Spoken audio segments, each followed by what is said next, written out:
pô, assim, na geopolítica atual, já conversei com alguns caras de geopolítica, não sei o quê, falar por exemplo, negócios que o Brasil tá fazendo com a China e como o Brasil tá se posicionando entre outros países. Os caras me falaram que a gente tá numa posição de certa vantagem extraordinária, agora, né? O Brasil está numa posição extraordinária.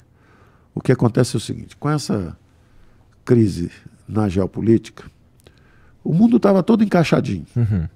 E o Brasil era o cara que estava na clínica de reabilitação. O Brasil estava fora da festa. O mundo todo girando e o Brasil fora da festa. Porque o Brasil não abriu economia, aumentou os impostos, viveu nesse endividamento em bola de neve, prisioneiro da armadilha de baixo crescimento, já não crescia mais. Estão falando de década de 90? De 90, assim, no final, se você pegar os últimos 100 anos, o Brasil é um dos 2 ou 3 que mais cresceram. Se você pegar os últimos 120 anos, desde 1900 até agora, 2020, 2022 e tal, o Brasil está entre os 2, 3 primeiros sempre, de renda per capita. Tá. Porque o Brasil controlou a dinâmica populacional, não deixou virar miséria em massa. Então, tem pobreza, tem ainda miséria, mas não virou um país inteiro de miseráveis. Ele conseguiu ir criando uma classe média emergente, ele conseguiu equacionar esse desafio populacional. Os outros desafios continuam, mas se você pegar os 120 anos, o Brasil está bem na foto. Uhum. Pega livros básicos, olha séries de estudos do Banco Mundial, da FMI, tudo. Está lá o Brasil, lá sempre em primeiro lugar. Se você pega um trecho, o Brasil está em primeiro lugar durante 20, 30 anos. Depois o Brasil passa para segundo, o Japão passa à frente dele. Aí nesse período mais recente, aí a China passa à frente de todo mundo e tal. Mas o Brasil está ali, pescocinho, entre aqueles 3 que corta a fita. O Brasil está com o pescoço ali enfiado, querendo chegar. E aí tem essa confusão geopolítica no mundo.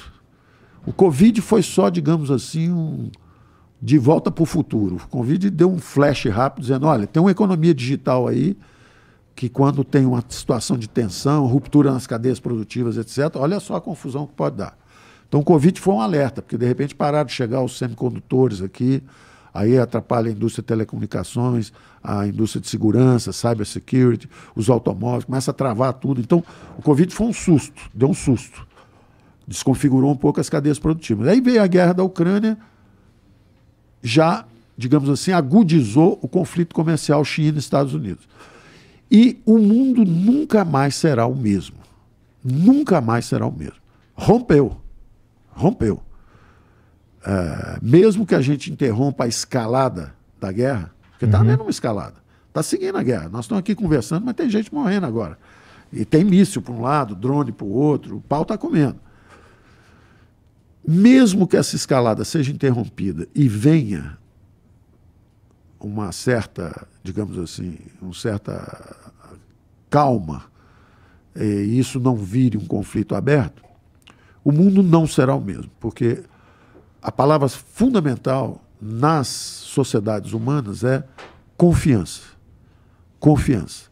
Então o que acontece? Perdeu-se aquela confiança nessa paz universal e somos todos integrados nesse planeta. Não, perdeu-se. Aquilo rompeu e aquilo agora disse o seguinte, o Ocidente agora, que estava completamente desconfortável, porque o outro lado estava subindo mais rápido, o Ocidente agora virou e falou assim, olha, tá vendo? Perdemos a confiança. Então, as duas palavras-chave hoje são o seguinte, o primeiro fato incontornável é o seguinte, ou vai haver uma reconfiguração das cadeias produtivas. Embaralharam tudo, vai ter que reembaralhar e vai dividir de novo. Vai começar uma outra configuração nas cadeias produtivas.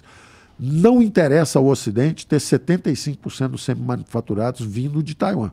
Porque amanhã a China invade, igual a Rússia invadiu a Ucrânia, e acabou e deu um nó cego do lado de cá do mundo. Então, eles partiram para 2 conceitos. Nearshore, quer dizer, agora eu tenho que fazer perto, e friendshore, e tem que ser com um amigo. Perto, ou seja, todos os investimentos que eles estavam fazendo no Sudeste Asiático, na China, etc., fazer tênis Nike, faz aqui no México. Fazer manufaturado automóveis, faz aqui no México. Pela primeira vez na história, as exportações do México para os Estados Unidos são maiores que a da China para os Estados Unidos. China e Estados Unidos são os maiores parceiros comerciais.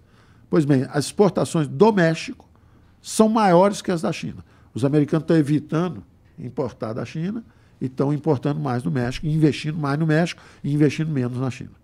Então, esse é o nearshore. Eu quero quem está perto. Eu não quero mais ficar sem receber fornecimento porque estourou um negócio do lado de lá do mundo, ou eles resolveram me boicotar, ou teve um problema no Pacífico Sul. Então, essa proximidade é decisiva agora. E tem também o fato de aqui a gente tá meio que pacificado também, né? Agora, não basta, é esse aspecto que você está mencionando agora, não basta estar perto. Tem que também ser friendshore, tem que ser amigo, porque, afinal de contas, a Rússia está muito perto da Europa. Mas está sendo hostil. Então, quem é que está se beneficiando disso? De novo, os investimentos que iam para a China estão deslocando agora para a Índia, que é uma grande democracia, e que a população passou da China esse ano. É um país mais jovem, cresce mais rápido e é uma democracia. Então a aposta, em vez de ser na China, agora a aposta é na Índia. Então tudo que é tecnologia, e eles formam assim milhões e milhões de PhD por ano, porque é 1 bilhão e 500 milhões de indivíduos. Então são milhões de... Tem uma mão de obra, engenheiros, gente que pode fazer sistemas, cybersecurity, segurança cibernética, gente sofisticada que pode alimentar essas indústrias digitais do futuro. Então, isso é o friendshore. Então, eu quero quem está perto ou quem está amigo. Até aí, os investimentos foram para a Índia e foram para o México. E o Brasil está olhando. Está só olhando. Vamos ver quando é que eles vão falar de mim. Aí, de repente, os alemães, particularmente, mas toda a Europa, diz o seguinte: nós não temos segurança energética. Nós estamos com um problema de energia. Aí o Brasil fala assim, eu estou aqui. Foi exatamente, eu estou te descrevendo o que aconteceu com a nossa atuação no CDE. Estava todo mundo xingando a gente, vocês estão desmatando, queimando floresta. Foi porque, pessoal, nós temos dificuldade, nós precisamos de recursos para tomar conta, a área é muito grande. É muito difícil, mas nós vamos chegar lá, nós estamos tentando. Agora, presta atenção na energia limpa. O Brasil tem 85% da matriz limpa. A matriz energética do Brasil é a mais limpa do mundo. O Brasil tem sobrando água, é o país que tem mais água potável no mundo. Sol e vento. O Brasil tem água, sol e vento. Tem país na África que tem muito sol, mas não tem vento. Tem país que tem vento, norte da Europa ali, por exemplo, Mar do Norte, tem vento pra caramba, mas não tem sol. A Alemanha não tem nem vento nem sol, nem água potável. Então, quem é o gigante da transição energética? Quem é o gigante da economia verde? Quem é o protagonista do planeta verde que vem aí? É o Brasil. É quem tem água, sol e vento. À vontade. O sol no Brasil é escaldante. Vocês estão reclamando aqui em São Paulo que está com sol demais, né? Então, isso até já é parte da mudança climática. Tá todo moreninho, né? Aí também, Paulão. Pois é. Isso é o Rio. O Rio é assim mesmo. O Rio é assim mesmo. Mas tem sol, tem água e tem vento. Então, a energia eólica e a energia solar, o Brasil está dobrando todo ano. O Brasil tinha 5%, já passou a 10% de eólica. Solar, a mesma coisa, tinha 10, já está em 15, 16, em alta velocidade. É o maior produtor de energia limpa e renovável do mundo. Então, se o mundo quiser se reindustrializar, e terá, e vai reconfigurar as cadeias produtivas, onde é que eles vão botar essas fábricas? Eu vou botar na Índia porque lá é pertinho. Lá tem energia barata? Tem muita água? Não. Eu vou botar no México aqui do lado. Tem muito vento e muito sol e muita água para fazer energia barata? Não. Então tem que vir um pouquinho para cá também. Então é natural que a reindustrialização do mundo, o primeiro movimento é tirar da zona de alto custo ou de alto risco político ou de conflagração geopolítica e mover para o amigo ou para quem está perto. Esse é só o primeiro movimento. O segundo movimento é o seguinte: vem cá, onde é que é mais rentável, hein? Porque uma coisa era ter o chinês fazendo baratinho aquele tênis. Agora nós vamos ter que fazer o tênis. De onde vem essa energia? O México está aqui do lado. Mas como é que a energia dele? É baratinha? Não. É no Brasil. Então, o Brasil é o protagonista disso. O Brasil vai garantir a segurança alimentar do mundo, aumentando a produtividade da agricultura. Se a gente passar agora de fertilizante comum para o fertilizante nitrogenado, que é um fertilizante, entre aspas, que esverdeia um pouquinho, aumenta a produtividade 40% da produção agrícola. Então, segurança alimentar do mundo. Ao mesmo tempo, segurança energética do mundo e particularmente da Europa.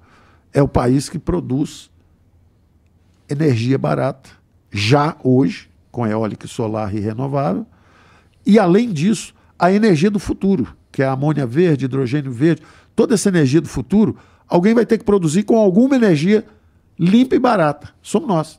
Então nós não só temos a energia barata para fazer a indústria, como a energia barata para fazer a energia que vai alimentar a indústria deles.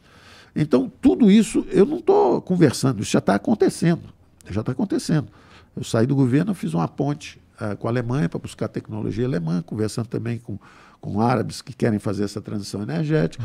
Tudo isso trazendo para o Brasil, recursos para o Brasil. Vamos trazer investimentos para o Brasil. O Brasil é o gigante da transição energética. O Brasil está destinado a emergir nessa reconfiguração das cadeias produtivas.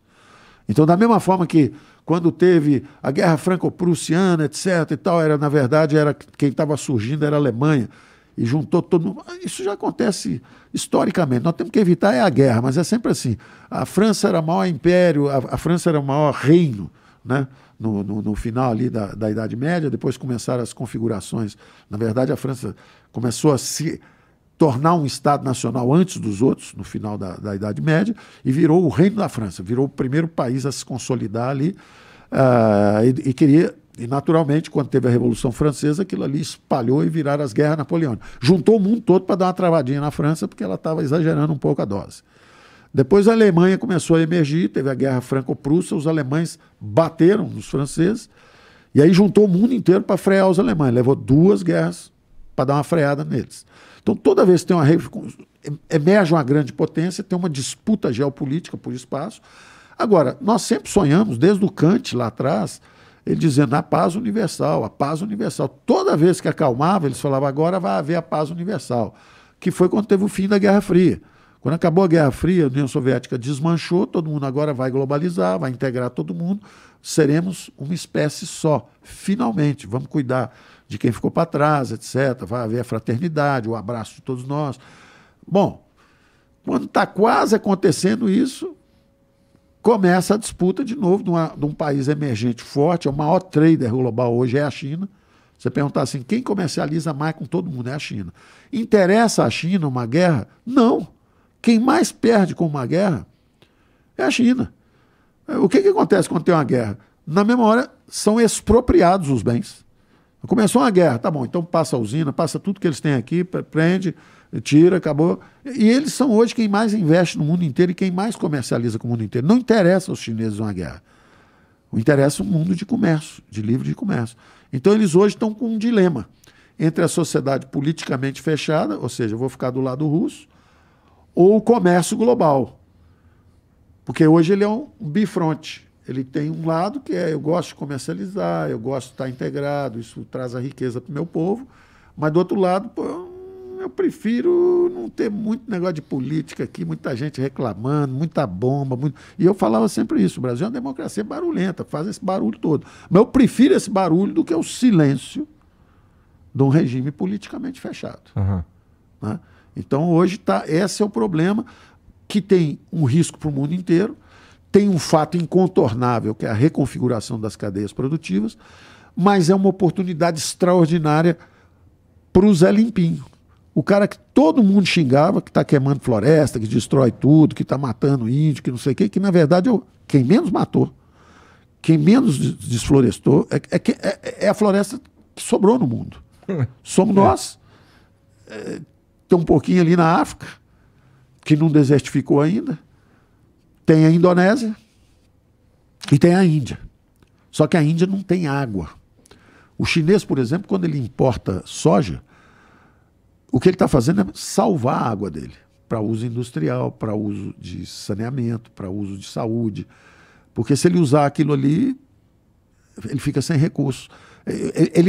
Na verdade, quando ele compra soja, Nós somos veículos energéticos.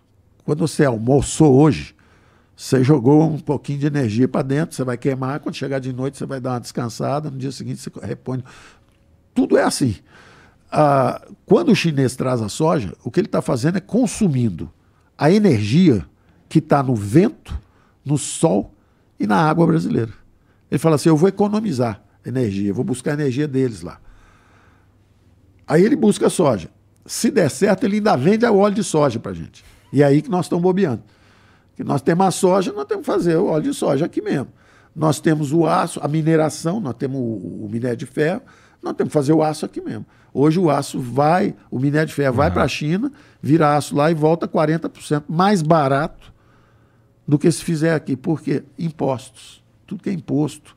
Cabotagem com pouca eficiência, por isso que a gente queria entrar no mercado como europeu, porque ele impõe competição na cabotagem também. Então, existe o caminho da prosperidade. O Brasil está destinado a ser uma potência da transição energética. Agora, basta saber se nós vamos chefiando ou se nós vamos arrastado. Alguém puxando a gente pelo pé, a gente arrastado, agarrado na árvore, querendo, sem querer. Né? A árvore, aliás, dando exemplo, tem nada a ver com a árvore de desmatamento, não. Deixar claro, precisamos abraçar as árvores. E dar bom dia pro sol. Dar bom dia para o sol. Saudar o sol, o vento, a Gratidão, eólica, a solar. gratidão. Gratidão, porque nosso tempo está tudo aqui. Então é perfeitamente possível. Nós vamos abraçar as árvores, ou seja, preservar recursos naturais, produzindo com energia limpa e renovável a revolução industrial. E nós temos tudo, está na nossa mão fazer isso. Basta a gente ter um pouquinho de juízo. É um pouquinho de juízo. Afastar um pouquinho a ideologia e usar as ciências econômicas. Não são precisas, não são exatas, mas a gente já sabe o que dá certo e o que dá errado.